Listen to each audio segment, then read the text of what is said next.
You are looking at Julian's pronunciation guide, where we look at how to pronounce better some of the most mispronounced words in the world, like this other curious word. But how do you say what you're looking for today? French phrase, pronunciation.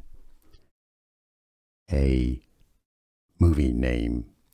Eyes without a face is what it means. In French it's said as les yeux. Les yeux. So what happens here is that you link up the first word, the les, the s at the end, to the next word that starts with a vowel. That's why you do it. Les yeux, and so the s is pronounced like a z. Les yeux, meaning the eyes. Sans, meaning without. The s is silent at the end. Sans.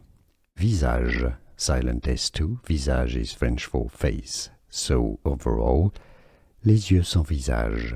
Les yeux sans visage. Eyes without a face.